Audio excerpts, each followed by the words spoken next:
Across Syria and the Middle East, scenes of jubilation are beaming across the world as people celebrate the fall of the long-term dictator Bashar Assad. What couldn't be achieved in 13 years has now happened in just 2 weeks. Bashar Assad took a flight and fled as rebel forces reached Damascus. What does this all mean for Syria? What does it mean for the region? These are unprecedented events, and here to unpick this all for us is Geopolity founder Adnan Khan. Adnan, it's just been a crazy week. Yusuf, that is probably the most accurate way to put this. I think we need to make a confession to our listeners. We did actually sit down earlier in the week. We did, yes. And within 24 hours, everything that we discussed was now old news. So we sat down here again to try to unpick this for our audiences. I think, the first question is, how on earth have we got here? So we sat down, today's Sunday, 8th of December, it's the evening here where we are. So we sat down, if I remember, Yusuf, on Wednesday, and Aleppo had fallen. We were still in shock, trying to understand how, why, where. And there was talk of them going to Homs, then potentially onto Hama. So that will be half the country. So I think our discussion really was a lot about what needs to happen, what they're going to be careful about. We were still in shock, if I remember, Yusuf, just how quickly Aleppo fell. Yep. There's a bit more information now. The regime forces that were sent to go and fight for Aleppo, they basically put down their arms and didn't fight. They effectively legged it. They didn't put up a fight. The rebels didn't actually physically need to fight in the end.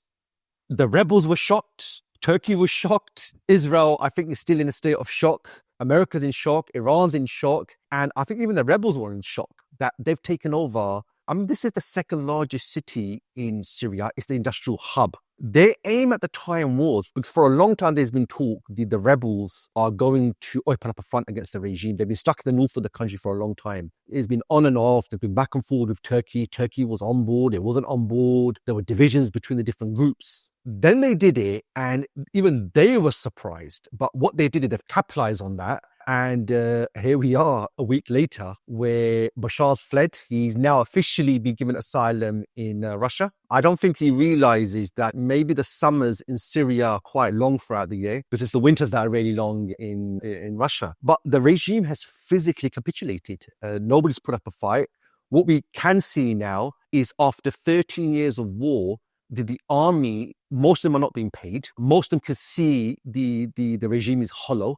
They can see Bshar was a spent force and they weren't prepared to die for him. And that's one by one you find that towns fell. Then in the south of Syria, the rebel groups got together and launched an assault from the south of Damascus. So from the north were the rebel groups that came from Aleppo. From the south, you had the Free Syrian Army, FSA, who came from there. And in the end, the Prime Minister of Syria, he came on TV and basically said, we're prepared to transfer power over. And on Saturday night, early in the morning, Bshar got on a apparently helicopter that went to the Russian base in Syria. And then he flew out to Moscow. And he is now the latest victim of the region's change. And there's an argument here. Has Syria won the Arab Spring?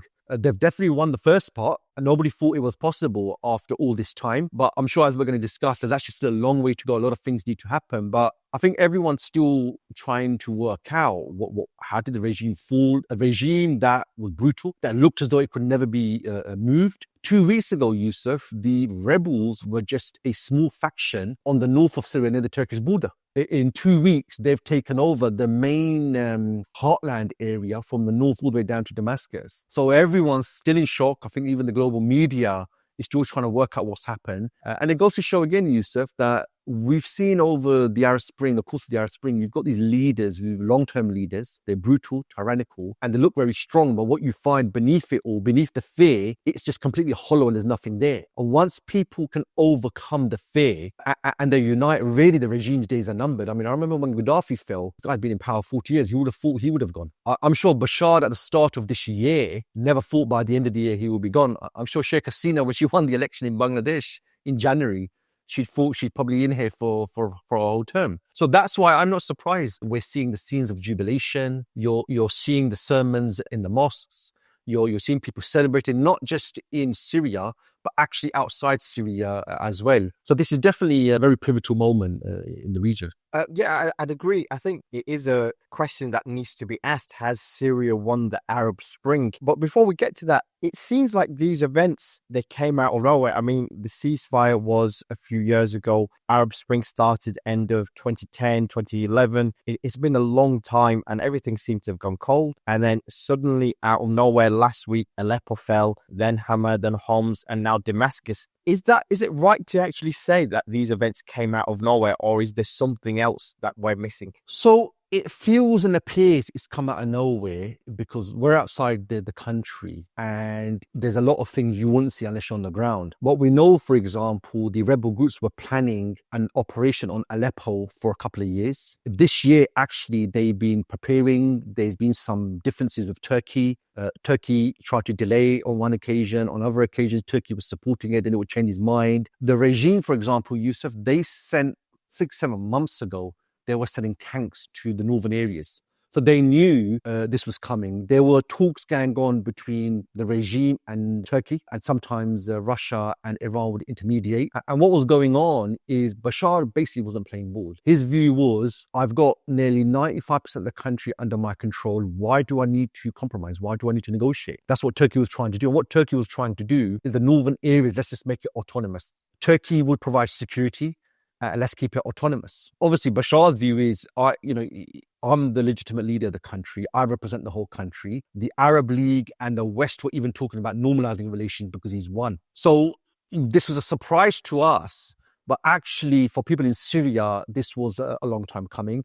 What surprised everyone, and even the rebel groups, was the capitulation of the regime. They were expecting months-long operation. In fact, we know now, Yusuf, their operation was only for Aleppo, but they thought Aleppo would take so long to seize from the regime. But the regime capitulated in days, and they realized that there's nothing there from the regime. It's just hollow. Nobody wants to fight. They've had enough. There's even differences with the Alawi support base of Bashar. So then they're like, okay, we might as well go. And effectively, they did what people do in a coup, which is you create expectations. And when you create expectations, people's behavior is shaped by it. So what ends up happening is people just assume everything's coming to an end. So they start acting as though things have ended, even though the action you're doing hasn't happened yet. So what in effect happens is it becomes self-fulfilling. So that's what's happened. We've been hearing for days, Damascus, they're coming to Damascus. And in the end, army personnel have basically put down their arms. They've not bothered to fight because they thought it's all over, even though the rebel groups hadn't even actually got there. So this hasn't come out of nowhere. Well, what I did find interesting, Yusuf, just today I was looking at some of the rebel groups and all I see is them in vehicles, pickups, and I see very, very light weapons. I haven't seen heavy weapons. I haven't seen artillery. I haven't seen heavy bombs. I haven't seen them moving military equipment. So really, even if there was a fight, the military advantage probably would have been with the regime. So the fact that they capitulated and called it a day is the reason why the rebels have won. The rebels haven't won because they overwhelmed Bashar's forces. They haven't won because they outgunned them. They haven't won because their strategy led to them capturing lots of equipment or catching them off guard. They've actually won because the people, the opposition they're fighting, they threw in the towel. Now, why they did that, was the order from the top or not, that we're going to probably have to wait and see. But the fact that Bashar was in Russia last week when Aleppo fell, and then he wasn't seen actually in the country, he didn't even go on TV to make an announcement that he's back, rally the troops. That would indicate that it basically became self-filling in the end. So this hasn't come out of nowhere. There is still a lot of details, Yusuf, we don't know, which will probably come out in the next days or weeks as well, on terms of what specifically led to the collapse of the regime. But definitely this didn't come out of nowhere. You mentioned that the regime was very hollow, it was very fragile. So my question is, how has the Assad regime of a father and son, how has it lasted for 5 decades? Particularly after the Arab Spring, how come it didn't fall then? So the regime, Yusuf, so the al-Assad regime, they've been in power since I think the late 60s, so good 50 years. And there's two reasons we look at this. There's internal and external. What you find internally, Yusuf, the al-Assad regime, they established a repressive state, which their support base was the Alawis. And what they did is they oppressed the majority of the people who were Sunni, and they maintained this secret state, this kingdom, as they call it, It's known as the kingdom of silence. Literally, they say the walls have ears, don't say anything. I remember, Yusuf, a few years back, I was talking to someone from Syria in London, and I started talking about the regime, and he literally just went pale. We're sitting in London. He comes from a place where you never talk about the regime. Your mum, your dad, your friend, your colleagues at work, they are potentially all spies for the regime. So even in London, he grew up with that. And even though we're like out of the country, his behavior and sentiments have been shaped by that. This was the state that the al-Assads established. It was a very cruel state, Yusuf. It was a sadistic state. This is the country America chose for its black sites. This is the country after 9/11, America will send people that legally it wasn't allowed to torture. So they will send them here because there's no law and order. I don't know if you've seen, Yusuf, on the news channels, they are showing the release of prisoners from the Syrian prison. Yeah, I've heard about that prison. There's a name for it. Remind me of the name. It's not coming to me at the moment, but I think everyone's going to know which one we're talking about. So this is the one where you've got a kid in there. The kid's born in prison. That's how long he's been there. You got it full of women. And I was just reading earlier, Yusuf, the prisoners that were freed were only freed who were in prisons on the surface level, on the ground floor. They told them that there's 3 or 4 stories underground, subterranean. And what's happened is the prison guards, they've all gone. So they couldn't get the gates open that go deep into the ground. This is the type of regime these guys established. So literally the way they maintain control is through monitoring people, and people disappearing was normal. The name come to me. It was called the human slaughterhouse. This is it, the slaughterhouse. It literally a meat grinder. Yeah. You know, there, you know, you forget. So you've had people come out who actually thought that Iraq has invaded, as was the case potentially in the 1980s, and they've liberated them. So that's how long some of these people have been imprisoned. I saw a report of another guy. He was told to shoot upon civilians during the Hama massacre in 1982, and he refused to do so. He was thrown in prison. He's just come out now. You had other individuals. Today was their execution date. So one of them goes, when the rebels came and they were shouting Allahu Akbar, and there was a lot of noise, they just thought they've come, that must be the line of all the people getting executed. And obviously everyone's screaming until they worked out that the regime been overthrown. So this was the state that's been established. That's how they maintain their position domestically. The other thing the regime also did, Yusuf, is they spread this nonsense, really, that they're anti-imperial. So you find there's a lot of people in the world who believe that America is very critical of this country, and that's because this country stands against imperialism. Iran, with Syria, with Iran, with the axis of resistance, they're trying to oppose the American plans and American agenda. This obviously was complete nonsense, because really he's a tyrant. That's what he was doing. He was hiding behind these sort of things. This is internally, Yusuf, how they maintained their power for so long. The other thing was external. What Bashar Assad did and what his father did is they supported foreign powers in their plans for the region. So despite all the talk of being anti-American, despite all the talk of America criticizing Syria, you find time and time again Syria and America found ways to work with each other. And the reason why Bashar Assad did this is they realized that they can be overthrown from a foreign power. They can be overthrown from a regional power. So to ensure that never happens, what they did is they would actually get involved and achieve the agenda of foreign powers. So foreign powers realize that Syria is useful to work with. And there are loads of examples of this. We saw this in Lebanon when Syria invaded and it maintained America's position there. In the Iraq War, both Iraq wars, Syria sided with America. As I mentioned, Syria was a site for America's black sites for CIA torture. And you find, Yusuf, that when it came to Israel, Israel has admitted that their most secure border is the one where the Golan Heights are with Syria. So Bashar Assad and his father, they never planned to take back the Golan Heights. They've never fought Israel. So when everything started in 2011, Yusuf, retired generals, retired intelligence officers were all coming out saying, we can't afford for Bashar to fall. If Bashar falls, we are going to lose our bulwark who's defending us. So what you find is the rhetoric between Israel, Syria, a lot of that was for show.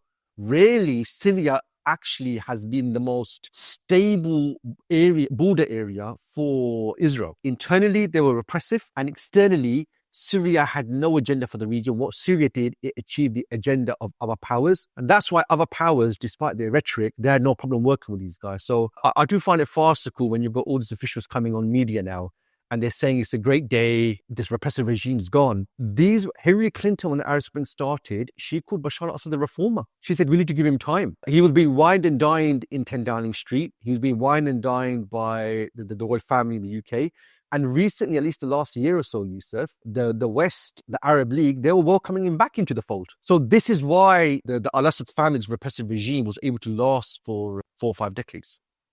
Putting the hypocrisy of the rulers, the Western rulers, the media aside, you're generally finding that people have celebrated the fall of the Assad regime. And it would seem that actually the country is unified. But there's another side to this. There's a lot of sectarianism. There's a lot of different factions in that. Are those factions really that deep? Is the separation between them really that severe? Can they actually come together to actually build a stable Syria?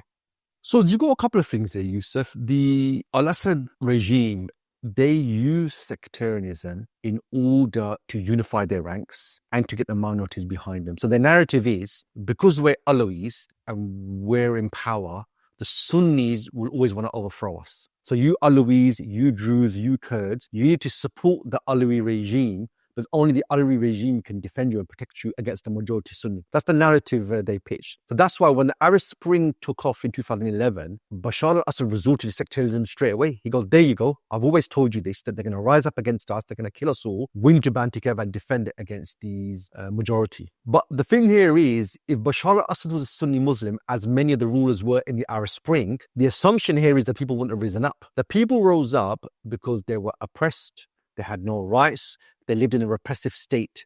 The ethnic background, the religious sect of the leader is irrelevant. So in Egypt, Sunnis rose up against the Sunni leader because he was oppressive. His beliefs got nothing to do with it. In Yemen, Ali al-Abd Saleh is Houthi, like the Houthis who rose up against him. In Libya, Gaddafi is Sunni and his people were Sunni and they rose up against him. So this, again, it's really just a propaganda argument to deflect from the oppressive and tyrannical nature of the regime. If you oppress the people, if you create injustice, you will have a simmering unrest, which will eventually turn into an uprising. And we've seen that across the world, beyond the Middle East, and you've seen it here again today. So again, this is really, it's to muddy the waters that this is all sectarian. And unfortunately, I think sometimes Western media, because they like to use very simple binary, they will say this is a Sunni Shia issue. This is a sectarian issue. This is an Arab versus somebody else issue. And actually, this comes down to very basic. You're the tyrannical ruler who quite frankly maintained rule via iron grip. And people rose up because they'd had enough. There's a lot of talk about the rebels, labels such as jihadists, Islamists, terrorists, extremists, everything. They're all being thrown around. Can you tell us more about these rebel forces? Who are they aligned with? Who backs them? Where did they come from? Mm-hmm. So you're absolutely right. The uprising in Syria, what you find is people organized into groups and they all had different names. They were named after Sahaba. They were named after great rulers of the past. And there's been a lot of groups that came together. There's been a lot of splits. But what you find, the Syrian uprising was the people, and then you had the groups who took up arms in order to defend themselves when the regime came down on them. So there's a number of groups, really. Probably the most important, the group that's getting the most coverage is HTS, which is led by Abu Muhammad Jilani. So this is actually a coalition of various Islamic-minded groups, along with some groups that are national. So this group, obviously, there's a lot of talk because Jilani was part of Al-Qaeda in the past. He fell out with them. Then he's with them. He's not with them. So this group, they're getting the most attention, but they were only one group amongst many. And as far as I know, the Hayat Tahrir Sham, HTS, they're actually around 20 plus groups that actually came together. Then you've got the Syrian National Army, the SNA. So this is a Turkish-backed group. So this is a group, again, it's a coalition of groups, and they have worked on and off with HTS. And what you find is they've actually spent most of their time fighting the Kurds, the Kurdish groups. Some of the SNA, they actually went to fight in Libya. They went to fight in the Caucasus. They've even gone to Africa on behalf of Turkey. So this group is very, very close to Turkey. And you find, Yusuf, with all the different factions, they've taken arms from different countries. They have trained with different countries. They've gone to the countries to get training. Some of them have gone to conferences as well. It's quite a messy scenario here. And there's a lot of different times where groups come together. They fight against each other. They fight separately with other groups. So this is quite common. So the other groups you got is the FSA, the Free Syrian Army. So this is a group that first emerged when the uprising started, and they're from the southern areas of Syria. And this is a group that took over the southern areas and then they went to Damascus. So this group consists mostly of former soldiers who defected. So one of the reasons why Bashar originally struggled against the uprising was a lot of his army defected. They refused to actually fight. So many of these guys went on to form the Free Syrian Army. And these guys have taken arms from all sorts of different countries. And the last one you've got is the SDF, the Syrian Democratic Forces. So this is the Kurdish-backed groups. So this group's been backed by America. America actually has a military presence in the northeast of Syria where the Kurds are. So this is probably the best way to codify the group. So what you've got there, Yusuf, is multiple factions. Sometimes they come together, sometimes they don't. They've got different ideologies. Some of them have got different, some of them are more nationalistic. Some of them are a bit more Islamic. Some of them are a bit more pragmatic. So if you look at Abu Muhammad Jilani, he's changed his stripes so many times. He fought against the American forces in Iraq. Then Al-Qaeda sent him to go and join the revolution in Syria. He went to Syria. He fell out with the Abu Bakr al-Baghdadi, the leader of Al-Qaeda or ISIS in Iraq. He then got in touch with Zawahiri, the central leader of Al-Qaeda, and they managed to sideline Al-Qaeda in Iraq. Then the leader of Al-Qaeda in Iraq, Baghdadi, he announced the merger of the two groups, which Jilani refused to do. So Jilani has changed his stripes quite a few times. And his rule in northern Syria has a lot to be desired as well. So you've got quite a complex mixed picture. However, Yusuf, they managed to come together and take over Aleppo and then drive all the way down to Damascus. And you can see, Yusuf, all the news coverage. People are welcoming them. People are celebrating them. People want them to take over. So there's still a long way to go, which I'm sure we're going to discuss.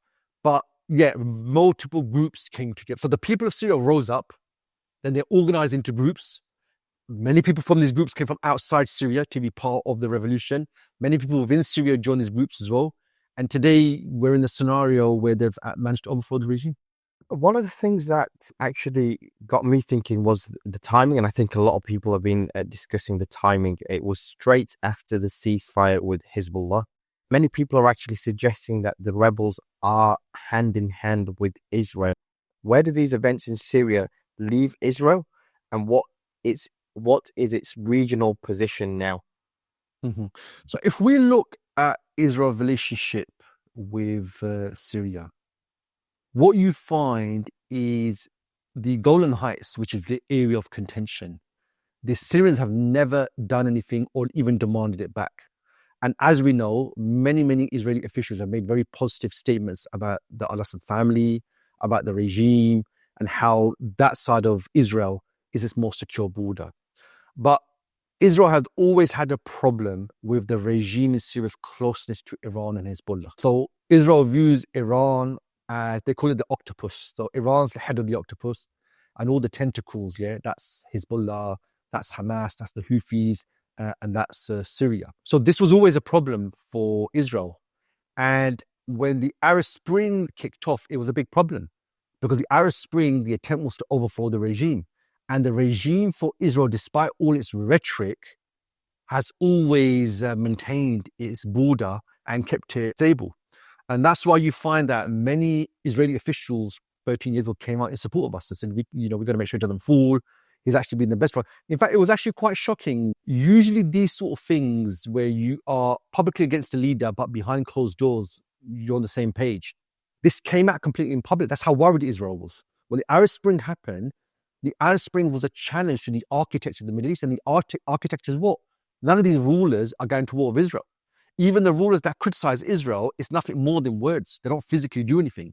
So when people are rising up, that's a big problem. So that's why you find that Israeli officials came out really in support of al-Assad and how this is such a big risk for them. What did happen, Yusuf, is when the Arab Spring started, people rose up across the country in Syria, and then they organized into groups. Now, what happened was in the south of Syria, you had quite a few rebel groups. And so the rebel groups effectively were in between Damascus on one side and Israel on the other side. So some of these groups reached out to Israel from the perspective that, look, we got no problem with you, our problem is Bashar al-Assad. So basically, don't bomb us from behind. And what Israel did was Israel was worried that these rebels could turn against them. They've got weapons.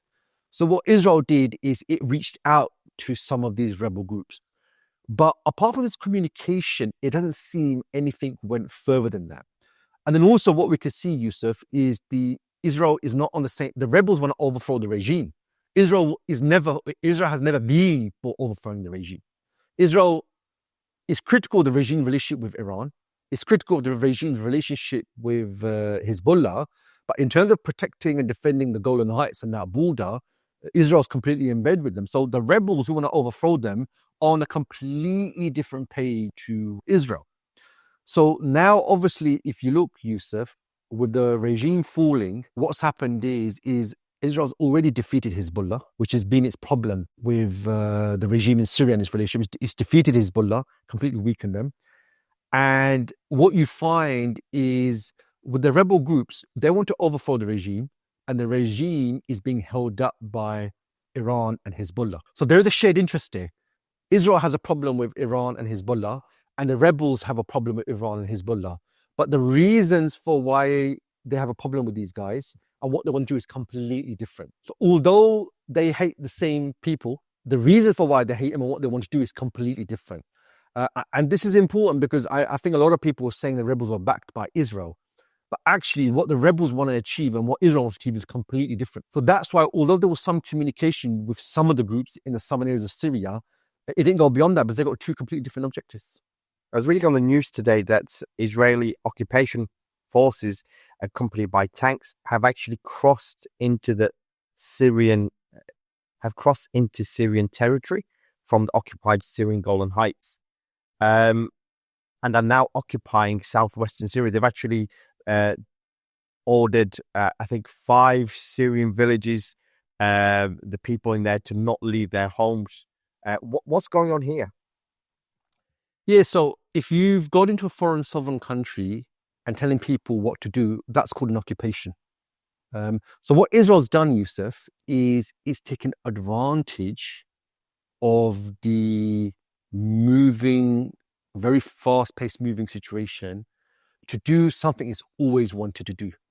So although they like Bashar Assad, they had a big problem of his relationship with Iran and Hezbollah. So Hezbollah's supply line used to go through Syria. So it goes from Iran through Iraq, through the south of Syria into Lebanon. So what Israel is doing is, as things are up in the air, as there's no regime to even protect Syria, what they've done, they've taken advantage. They've sent their tanks in, they've sent their jets in. And what they've been doing is they've been striking bases, intelligence units, and even industrial units. What they're doing is they're making sure no weapons fall into the hands of the new regime, and they're making sure Hezbollah or Iran cannot take advantage of these weapons. Now, this is something they've always wanted to do, and now they've got the situation and environment where they can actually do it. The other thing to keep in mind, Yusuf, Israel has been very clear that for its security, it wants to create a buffer zone around Israel. In other words, they want to conquer and seize territory. So they've done that in Gaza already. They're depopulating in Gaza.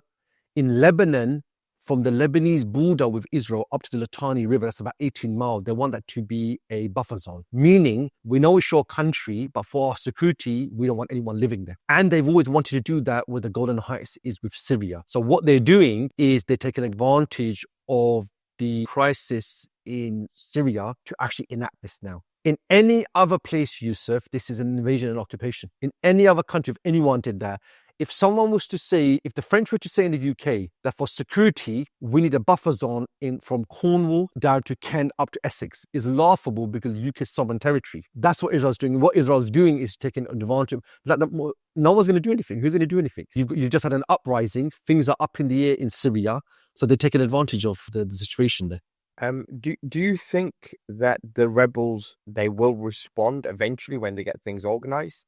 In the short to medium term, I can't see them doing anything. They got bigger issues to deal with. We're Sunday night, Yusuf. Saturday night, which is 12 hours ago, Bashar Assad fled. They're not in any position to start firing. They're not in any position to defend the borders. They're still trying to transfer power from the old regime and institution to the new one. So I can't see them really doing anything for either the medium to long term at the moment.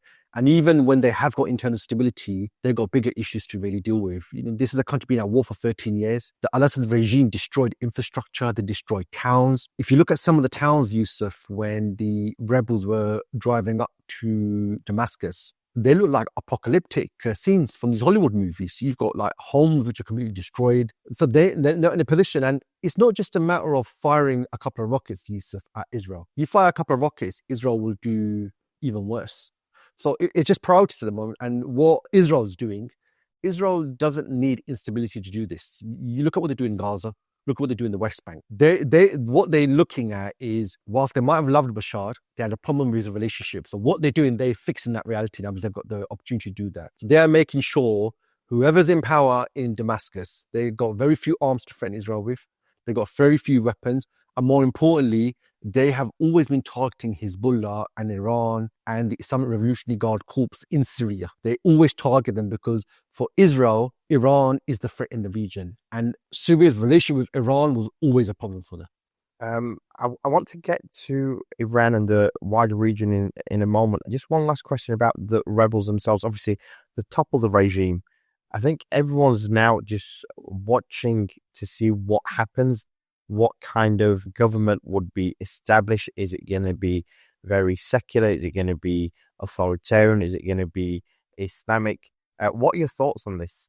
The Arab Spring is 13 years old. It doesn't have a good track record once regimes get overthrown. If you look at Egypt, it's gone back to an authoritarian leader. If you look at Tunisia, where it all started, factionism has completely destroyed the country. If you look at Yemen and Libya, it's civil war. So the Arab Spring doesn't have a good record. However, that doesn't mean Syria has to turn out like that.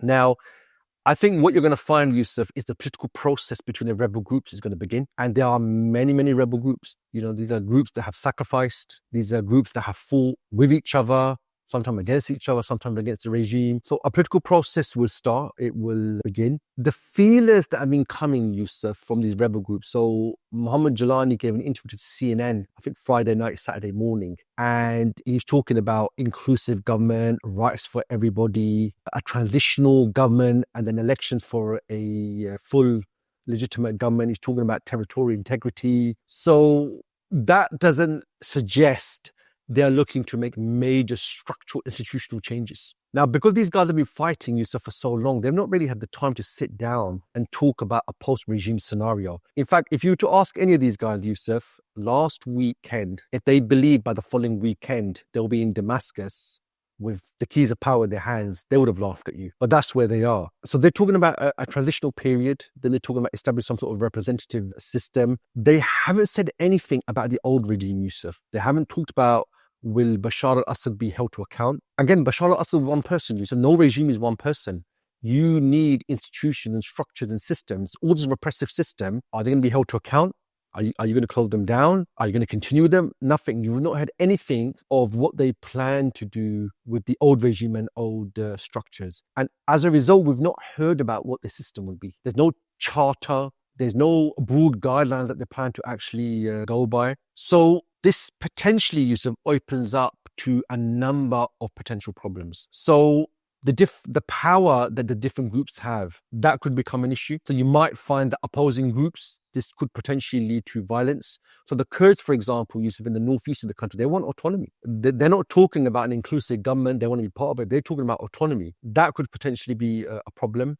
Because you've got so many groups, you could eventually have a very fragmented government. And this means progress will be very slow because you've got so many people involved in the process. And if there's any conflict, Yusuf, because of the different groups, it could be prolonged. And this potentially could lead to a power vacuum that leads to all sorts of other issues. Now, I think the Syrian people will ensure the more extreme things don't happen. The Syrian people have been fighting, surviving for the best part of 13 years. What they want is just a system that serves them. It gives them rights. It doesn't oppress them. It doesn't cheat them. For the moment, that's what the people want. And I'll just finish, Yusuf, with the rebel groups could change very little. And that will just make the last 13 years all in vain. If you fought for 13 years and all you're doing is changing a couple of faces, but you're going to keep the whole underlying system, well, that is technically what was being offered to you in all these international conferences. Like it would just be such a waste of lives if all you do at the end is you remove al-Assad, you come to power, everything else remains the same. Because a country, Yusuf, is system, is structures, institutions. These were used, built, funded to oppress the people. And as we saw, Yusuf, all the announcements of the rebels taking over generally came from the mosques. You see people shouting takbeers, they're making dua. So this shows you where the people's sentiments are. So these sentiments need to be represented, otherwise potentially that's going to create quite a big problem. I haven't seen much at the moment what they plan to do. The feelers leave a lot to be desired that they've been putting out. I think Jelani, who seems to change his stripes all the time, he seems to be trying to present a moderate, stable force. So we'll have to wait and see. But fundamentally, the people expect them to deliver. The people expect their sentiments to be represented in what happens now. So I think compared to other countries, if the rebel groups take over and they don't deliver, I don't think the people will be having it. And now the barrier has been breached, which is we can't overthrow the regime. It's too strong. That's been breached. It means that people can always come out on the streets again. So it's definitely something we'll be watching on the geopolitics going forward. Let's discuss the region now, because there was a lot of powers that were involved in Syria. With the fall of Bashar Assad, I think the main one that comes to mind is Iran. Iran was a very close ally. It was Bashar Assad, along with Iran, was part of the axis of resistance. Is Iran now on retreat in the region? Has it got a plan B? Because it seems like all its allies are in tatters at the moment. Yeah, you're absolutely right. So the last year since October 7th, Iran's been in retreat. One by one, all its proxy groups, so the Hamas, Hezbollah, even the Houthis, they are all being targeted by Israel. Now, Israel really in the last year has been trying to weaken Iran in the region by targeting its proxies. So we've seen what they've done to Hezbollah. They've taken out their whole leadership. We've seen what they're trying to do to Hamas. They keep launching strikes on the Houthis as well. So for Israel, the strategic issue for them in the region is Iran and weakening Iran and its proxies.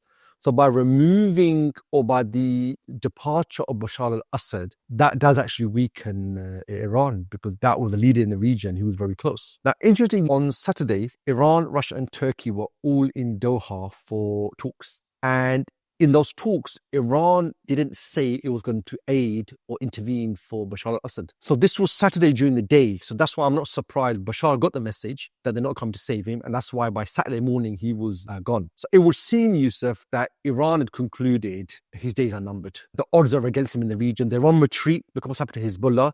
And keep in mind, Iran has significant domestic issues. There's protests going on inside the country. The clerical regime is struggling to survive. I will just add, Yusuf, there is a real possibility that Iran has actually made a deal with the US, which is we retreat from the region, which is what Israel's problem is, that these guys have expanded too much in the region. In return, that they can maintain their nuclear program. The reason why I say this is Israel has admitted for 2 decades that they have struggled to penetrate Hezbollah. They've struggled to work out their structure.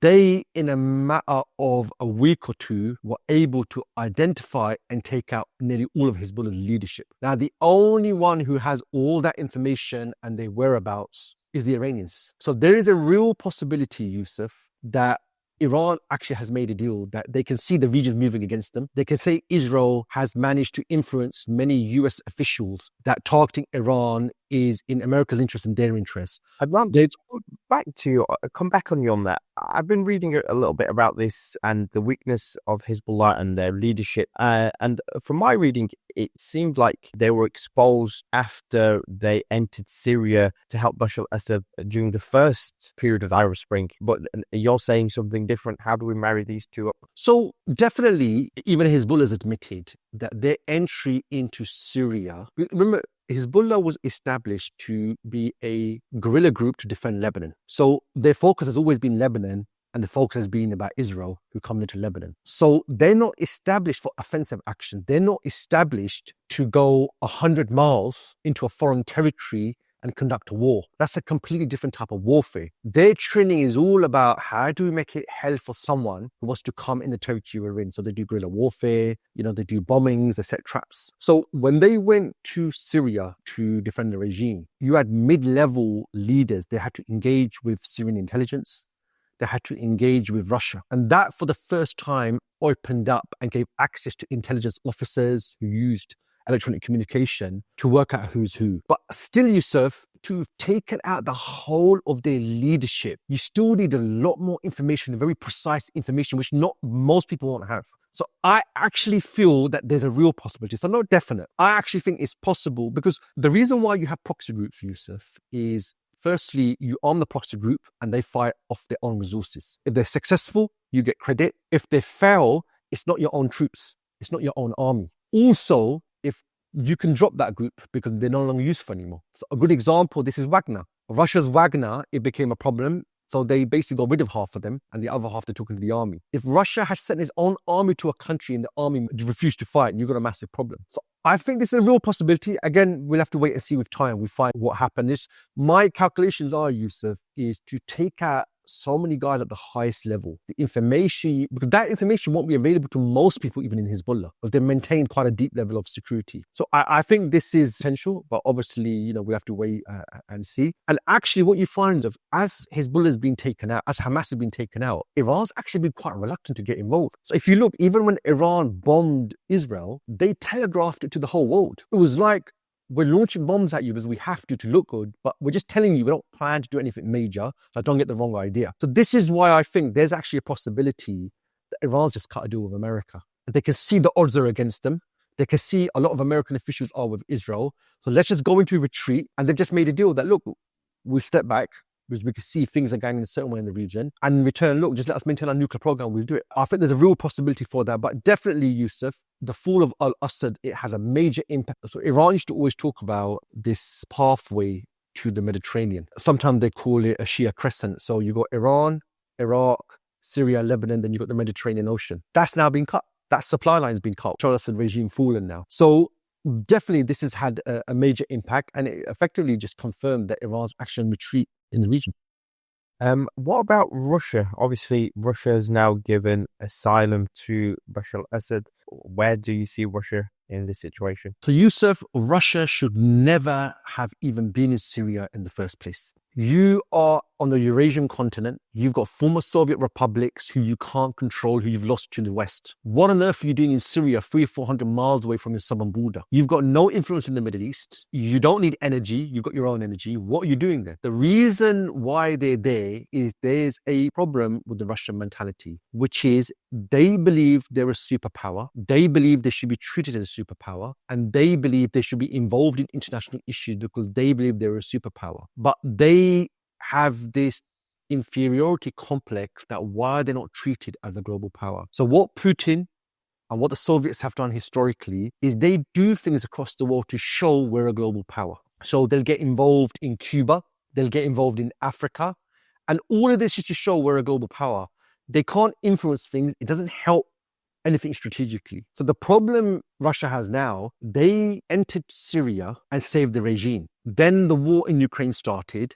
And now the war in Ukraine is going on for 3 years. And the Ukraine war is just always going to be a million times more important. So Russia's problem is they believe they're a superpower when they're really not. So they do things to show that they're actually a superpower. When you do things to show other powers that you're a power, what can end up happening is like they've got now. You backed a leader. If you drop him, you look weak and no one else is going to work with you because they know if you work with Russia and things go south, Russia will actually drop you. So now Russia feels humiliated that Bashar Assad has fallen, but you should never have been there in the first place. And Ukraine it will always be the priority. So that's why I don't think the Russian intervention in Syria, at most, is a small to medium intervention. You're looking at about 5,000 troops, and most of these troops were flying jets or supplying for the fighter jets that Russia had, and they were bombing. And even the bombings were indiscriminate. Russia didn't put troops to go and fight on the ground there. So from that perspective, it was like an easy operation. But that's fine. But politically, you look ridiculous now because the leader you apparently backed has now actually fallen, been overthrown by the people. So what this does is, in effect, Russia is not as powerful as everybody believed. It couldn't even protect a leader that it managed to keep in power for 5 to 8 years, and now it's been overthrown. So politically, this makes Russia look absolutely ridiculous. And it's worse, you should never been in the first place. What about Turkey? Obviously, Turkey was a key player in the region. It backed some of the rebel groups. Where does this development leave them? So the Turkish foreign minister, Yusuf, he was at the Doha forum over the weekend. And all he could talk about when Syria was falling was the Kurds. The whole focus of Turkey for the last 13 years in Syria has been the Kurds. So the Kurds are from the northeast of Syria. That's where they reside. And obviously you've got Kurds in Syria, you've got Kurds in Iraq, you've got Kurds in Turkey. So these Kurds, they support the Kurdish fighters that fight in Turkey. So Turkey's focus has completely been on the Kurds, despite everything that's happening in Syria. Now, Turkey and Syria historically have actually had quite difficult relations. There's border disputes between Syria and Turkey. And with the uprising, it did two things. Although it gave Turkey an opportunity to interfere in Syria, it also has led to many refugees going from Syria into Turkey. One of the things Turkey wants to do is get the refugees to actually go back. In fact, they want the refugees to go back, and Turkey wants to physically control the border. The other thing for Turkey is when America invaded Iraq, the neocons throughout the 1990s were talking about democratization, regime change. They went into Iraq and it turned into a complete mess. So to fix that mess, what America did was they turned to Iran. All the leadership in the new government, the political process America established, was Iranian proxy groups. So what happened was Iran has gone into Iraq. Iran is in Lebanon. Iran technically has a presence in Afghanistan. Iran has a presence in Yemen as well. So countries like Turkey, countries like Egypt, countries like Israel, who are very close to America, they've been lobbying America for a long time that, look, we can work with you to achieve your interests in the region. Why are you working with Iran? And because Iran's become very powerful and Iran's in competition with them. So for Turkey, they've always had a problem with the Bashar Assad regime. And more importantly, they were worried about Iran's growing influence in the region. So that's why for them, this is actually a very, very good development that the regime has actually fallen. Interestingly, Turkey was actually opposing the rebel advance on the regime. What you find was they wanted the rebels to focus completely on the Kurds. But the rebels have always wanted to take land away from the regime and then try and take over the rest of the country from the regime. So you find Turkey sometimes agrees with this, sometimes they actually didn't. So you find actually this, because Aleppo fell so easily, even Turkey was taken aback. So Turkey couldn't stop the rebel groups now going all the way to Damascus when the groups can see the regime's actually finished. Because for Turkey, their priority has always been the Kurdish northern areas. Their priority hasn't been the regime in the south. In fact, Turkey has actually reached out to Bashar al-Assad, but he didn't play ball. Bashar's thing was, so you want me to make the north of my country autonomous, so you have influence over that area. And Bashar al-Assad's view is, I've defeated the uprising, I've defeated the Arab Spring, I'm the legitimate leader. So he didn't want to talk to Turkey. His view was, I'm going to use my military to take back the northern area. So this battle that happened in Aleppo was Bashar sending his forces to take back the north, take back Aleppo fully, and then take back the Idlib area where these guys were. But obviously the opposite is what's happened in the end. So both HTS and the Syrian National Army, the two groups that took over Aleppo, they came down to Damascus. Turkey has been working very closely with them. Turkey has been arming them and training them. And the Syrian National Army, the SNA, they've actually been fighting for Turkey in Libya and other places as well. So these rebel groups that are going to come to power in Syria, Turkey has a very, very deep relationship with them.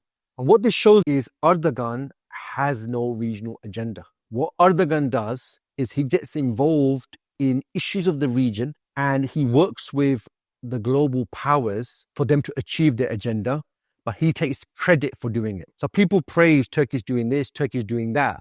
But if you to ask Turkey, what's your agenda? Why are you in Libya? Why are you in Armenia, Azerbaijan? Why are you in Africa? Or why are you involved in Palestine? What you find is there's no grand plan. What it is, they're part of the plans of other powers. We've seen that in Palestine now.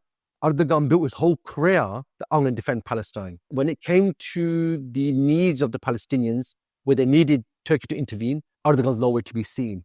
So really, although this is a positive development from a Turkish national interest perspective, on another perspective, it's actually exposed where Erdogan really stands. How likely do you think the groups, HTS and the other factions within Syria, how much can they push back against Turkey? Can they become an independent nation, or are they always going to be basically a proxy for Turkey? They can be independent if they want to. That has its own challenges. For the moment, the rebel groups are going to take power. Their focus is going to be internal. Their focus is going to be on rebuilding the country. So that doesn't really impact the foreign policy of other regional powers. Now, even if you look at the operation they carried to take over the country, what you find, Yusuf, is if Turkey didn't give them arms, if they had no access to arms, how would they fight? So that creates dependency. And the interests of Turkey, they overlap with the interests of the rebels, but they're not the same interests. So if Turkey pulls the plug, they potentially can have a problem. Now, Turkey itself has been caught out. They didn't think the regime was going to fall like this. In fact, the rebels were caught out. They didn't expect it. So if Turkey cuts the supply line, it will become a problem. And because Syria has been at war for 30 years, the country is decimated. And this is a challenge the Taliban's having at the moment. Yusuf, Taliban is Afghanistan is one of the most poorest countries in the world. Sanctions have been put on them and they've now taken power. They've done the hard work. Now they're doing the more harder work of actually running the country. And if a few years go by and the situation doesn't change for the people will turn against them. So in a way, Yusuf, they've done half of the job. The other half and the main job is now outstanding. And that has got significant challenges. And that's what they're going to have to navigate. And if they do things which Israel or Turkey or Egypt or Saudi America feel is a threat to them, or they do things which is trying to change the architecture in the region, then potentially what each of these countries could do is back an opposition group against them. And that will lead to infighting and stuff like that. And we've seen that in Libya, where different powers are supporting different groups. That can potentially happen.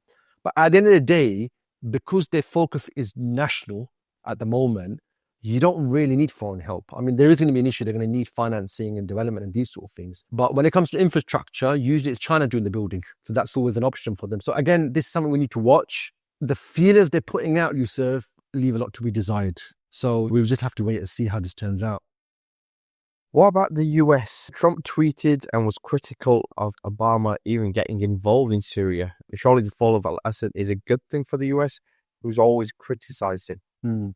So just to give you a quick overview of Syria-America relations. When America emerged the global superpower after World War II, one of the first countries it did a coup in 1947 was in Syria, where Hosni Zaim was brought to power. He only lasted for 6 months. And what happened was, Yusuf, is the architecture in the Middle East was created by Britain and France after World War I. So when America emerged as superpower, America realized that most of the monarchies were pro-French, pro-British, and most of the leaders there were created by Britain. So what America did is started supporting officers in order to overthrow the leaders Britain and France had put there. And it was in order to bring these countries closer to America. And the reason why America did this in the Middle East, and we see it in other places of the world as well, well, this is an important region.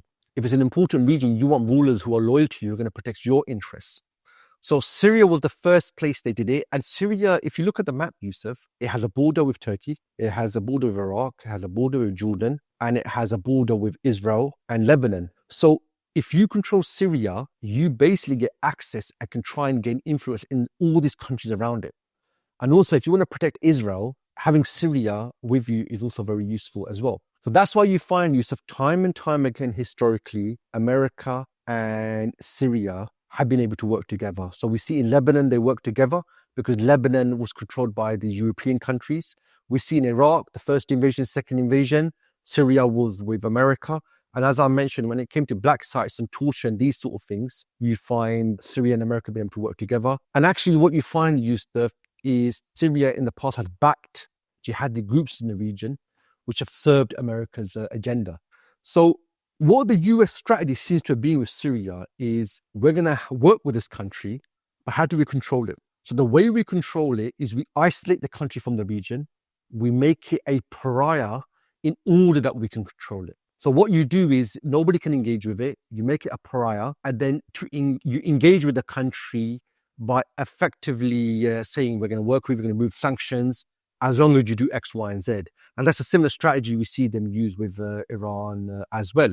Also, Yusuf, keep in mind, when the Arab Spring started, what was Hillary Clinton saying? What were Americans saying? Bashar Assad is a reformer. We need him in the region. So despite him being isolated for the last 13 years, all the talk of the last year has been normalizing relations with Bashar al-Assad. But what you find in the end, US support for the groups, really they saw that as more advantageous for their policy than supporting Bashar al-Assad in the end. And I think you've got to keep in mind, Yusuf, that America's strategy in the Middle East is the balance of power strategy, which is you have multiple powers and you offset them against each other. So if one country becomes too powerful, you back the other one. So America doesn't have a problem working with different countries. So in this region, America has worked with Saudi, Israel, Iran, the Gulf countries, Syria. It doesn't have a problem chopping and changing. So that's why Bashar, despite America propping him up for so long, they've just let him fall. They're not, it's not a personal thing here. It's basically they have no problem. Also, Israeli officials have convinced many American officials that let's change the security in the region, and Israel is a reliable partner for America to work with in this region. And obviously Israel wants this, because if America's working with Israel, then America's not working with Syria or Iran, because Israel has a problem with them. So coming on to Donald Trump has always had a problem with America's presence in Syria. And I want to give you a quick example. In his first term, Trump was in a phone call with Erdogan of Turkey.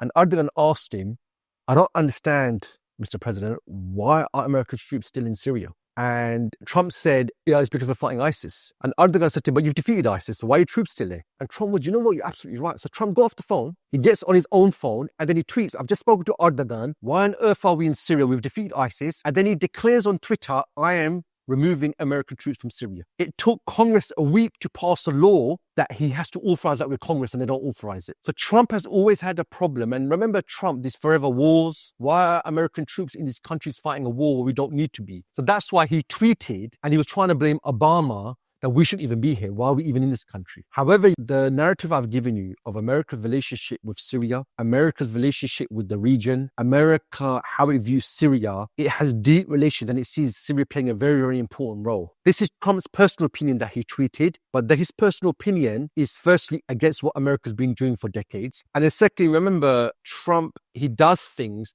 for his support base. That why on earth are we in Syria? Our troops shouldn't be here. What he does after when he comes to power will potentially be the complete opposite. And he has a long history of doing this as well.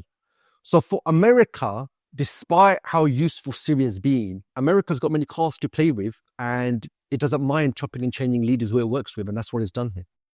Adnan, a final question to end. Have the Syrians won the Arab Spring, is what we discussed at the start. Have they shown the region how to do it?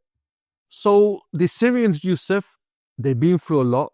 As I described, this was a cruel, sadistic state. What they've done is they've done half of the job. So 50% they have succeeded. The remainder of the job still left to do yet. And, you got to hand to them. These are not countries you rise up in. Libya, Syria, you rise up, you will go to prison and never see the light of day again. They've done that. They've done the hard work. The whole world is coming out as support for them. People who are not Syrian are feeling Syrian today. So definitely they've done half the job, but the other part of the job is left yet. They rose up to remove the regime because the regime didn't represent them. The systems, architecture, structure the regime established that didn't represent them. In fact, they oppressed them. So you've done half the job by getting rid of the regime.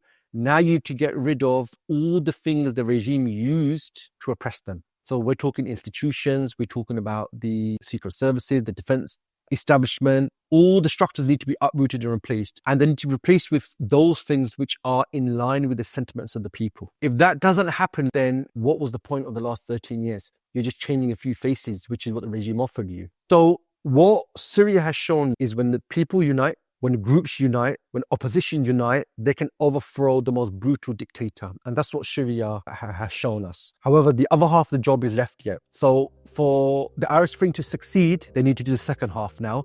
But they've done the hard bit, which is to get rid of the big rock that was standing in the way. Thanks for your time today, Adnan. Hopefully we can get this out before too much changes on the news. If you want to learn more about the issues we've raised today, please check out our website, www.thegeopolity.com, all one word. You can also learn more on many other issues by accessing our website. You'll find comprehensive insights, analysis, articles, and deep dives. I'm Yusuf. Thank you for listening.